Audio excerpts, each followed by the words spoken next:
दुनिया में वैसे तो मृत्यु लोक के अंदर हम सब एक ऐसे देश में निवास करते हैं जिन देश के बारे में लोग याद करके हजारों साल से एक विशेष आकर्षण से, जैसे जलता कोई बिजली का हमारा ये यंत्र, बल्ब, ट्यूबलाइट, हैलोजन अपने आप सारे प्राणियों को आकर्षित करता है। सूर्य अपनी ऊर्जा देता है। इसलिए सनातन संस्कृति के माध्यम से हजारों लाखों करोड़ों सालों से दुनिया के लोगों का भारत में आकर्षण है। और हमारे लिए ऋषि मुनियों ने जीवन के जीने के लिए भी इतने प्रकार के आनंद के साथ हम पे अपनी कृपा की है कि हमारे एक एक त्योहार और हमारे जीने की पद्धति दोनों का तालमेल इतना अद्भुत बनाया कि हर एक त्योहार को ऋतुओं के साथ जोड़ा। जब फागुन आता है तो वसंत का चटक रंग और आनंद, जीवन में उल्लास आ जाता है। प्रकृति जिसमें सराबोर हो जाती है, ऐसे उल्लास आनंद के त्योहार में, रंगों के त्योहार के साथ हमारे सारे कष्ट पुराने मिटे और जीवन का उत्साह उमंग से आगे बढ़ने का संकल्प धारण करते हैं। तो हमारे लिए वैसे तो सफेद रंग में इंद्रधनुषी रंग सारे समाये हुए हैं, लेकिन उसके साथ जीवन का उत्साह भी बना हुआ है। मैं यशस्वी प्रधानमंत्री का अभिनंदन करना चाहूंगा। जोरदार अभिनंदन श्रीमान नरेंद्र मोदी जी का करें,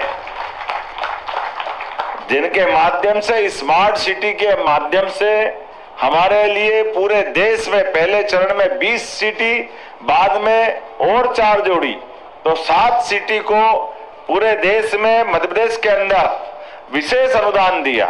और यहाँ अनुदान दे करके जब यहाँ दीवारों के लिए केवल ये बनाया एक अपना भौगोलिक रूप से हमारे लिए वो अपना स्ट्रक्चर हो सकता है, लेकिन सच्चे अर्थों में इस भवन के अंदर हमारे निवास के बाद जो आत्मा बसेगी उसका आनंद ही अलग है।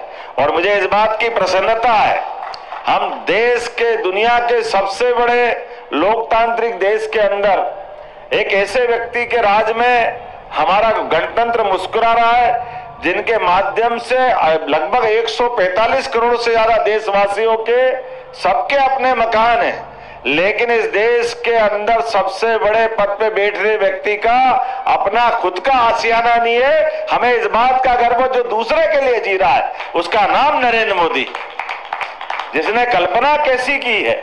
कोई कल्पना कर सकता है कि गरीब से गरीब आदमी, शहरी हो या ग्रामीण हो, सबको अपना मकान मिले। तो ग्रामीण क्षेत्र में चूंकि बाकी चीजें सस्ती हो जाती, जमीन की अपने ढंग से उपलब्धता हो जाती, तो 1.5 लाख रुपया उसके लिए, और जो हमारे अपने शहरी क्षेत्र के अंदर 2.5 लाख के मकान उनको दिलवाए।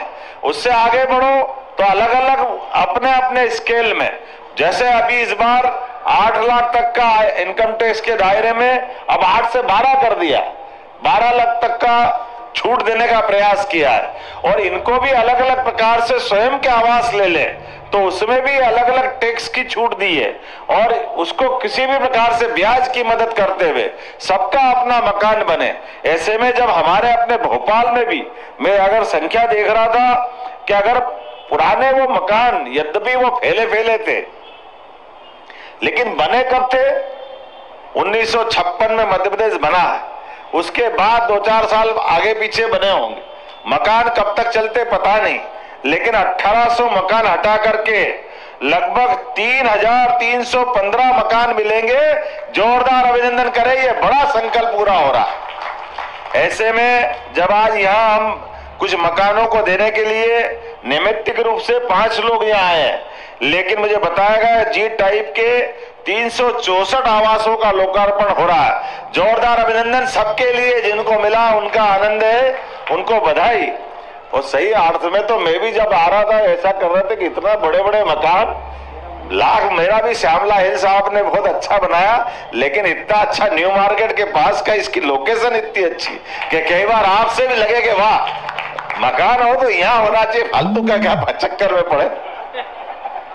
लेकिन ये हमारे लिए आज इतनी बड़ी बड़ी, और आज के समय में तो जितना ऊपर अच्छा मकान उसको शुद्ध ऑक्सीजन मिलती है, पता नहीं कितने प्रकार की भावना है। लेकिन नगर निगम वालों से बोलना चाहूंगा, आज तो आपने 364 दिलवाए, तीसरा चरण भी 3-4 महीने में पूरा कर देना भाई, जल्दी लोकार्पण करने हम आएंगे ताकि बाकी लोगों को भी दिलवाएं, जितने बच्चे उनको भी दिलवाएं।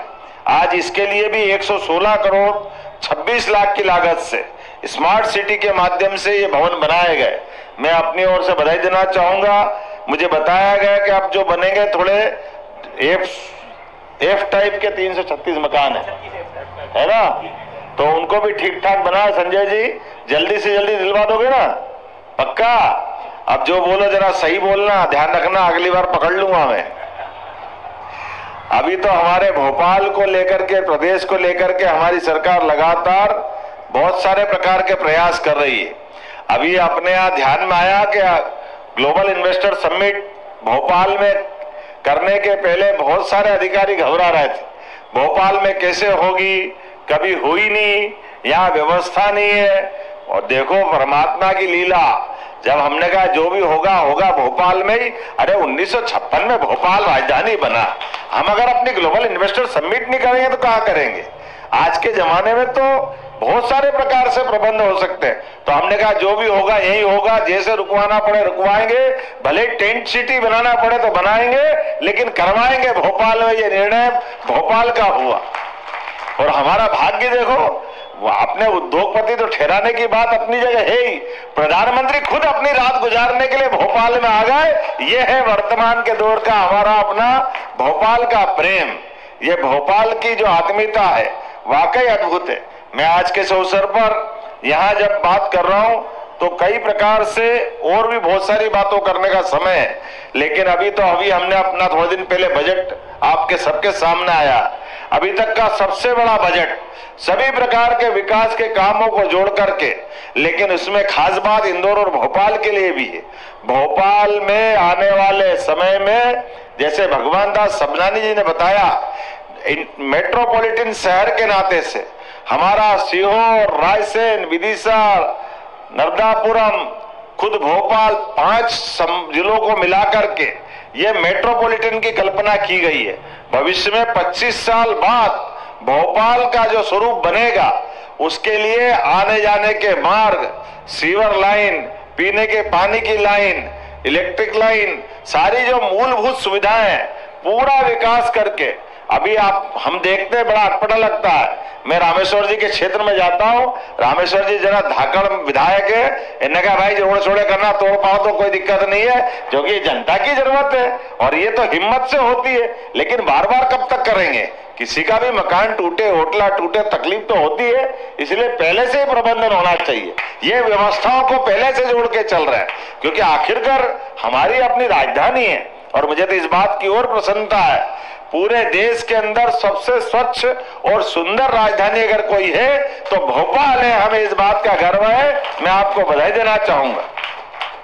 आज जब यहाँ पे बात कर रहा हूं तो अधिकारी कर्मचारियों को लेकर भी हमारी सरकार ने जो निर्णय किए, मैं बताना चाहूंगा कि हमारी सरकार ने लगभग 1.25 साल में बहुत सारे प्रकार से काम किए, बहुत सारे मोर्चों पे काम किए, लेकिन इनके साथ साथ कई वर्गों का भी बहुत पुराने मामलों को भी निपटाने का प्रयास किया है।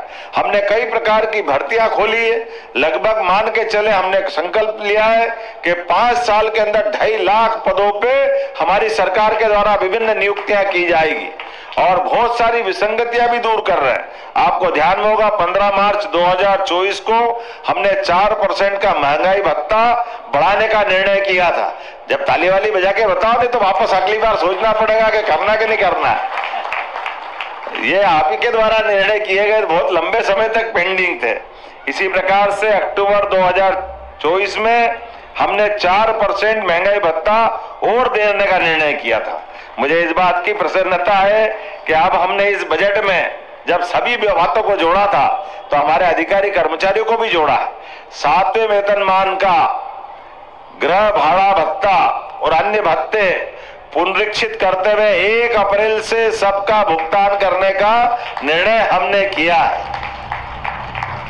जब हम सबकी चिंता कर रहे हैं तो हमारे परिवार की चिंता क्यों नहीं करेंगे?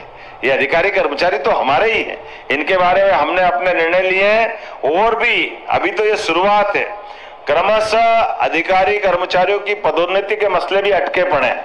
हमारा प्रयास रहेगा बहुत जल्दी सबकी पदोन्नति मिले, इस दिशा में भी हमारी सरकार लगी हुई है। और करने के लिए तो बहुत कुछ काम है, लेकिन पर्याप्त रूप से आज मुझे इस बात का संतोष है कि आप धीरे धीरे करके हमने सारे वर्गों को जोड़ करके सबकी बेहतरी के लिए काम की शुरुआत की। तो आज जब यहाँ इन बातों को बताते हुए और कई सारे विषय आए हैं जो मुझे ज्ञापन के रूप में मिले, हमारे स्थानीय विधायक बड़े जागरूक है, भगवान दास सबनानी जी, रामेश्वर जी, हमारे बाकी लोग छोड़ते नहीं है, ये भी देना है, वो भी देना है, ये भी लेना है। हमने कहा मिलेगा भैया मिलेगा, सरकार 5 साल के लिए बनती है, धीरे धीरे सब प्रकार के लाभ दिलाएंगे, मैं मान के चलता हूँ। हाँ, और अब सरकार जो काम कर रही है वो 2047 के हिसाब से हो रही है।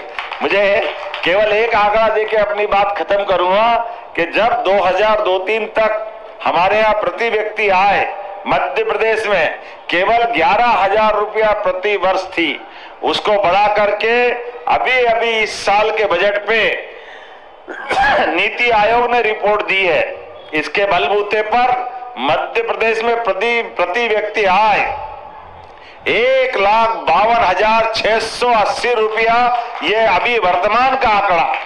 और आगे चल करके जैसे हमने कहा कि हमारी सरकार का बजट अभी 4,21,000 पे है, ये पूरे 5 साल बाद 7 लाख करोड़ से आगे बढ़ाने वाले हैं।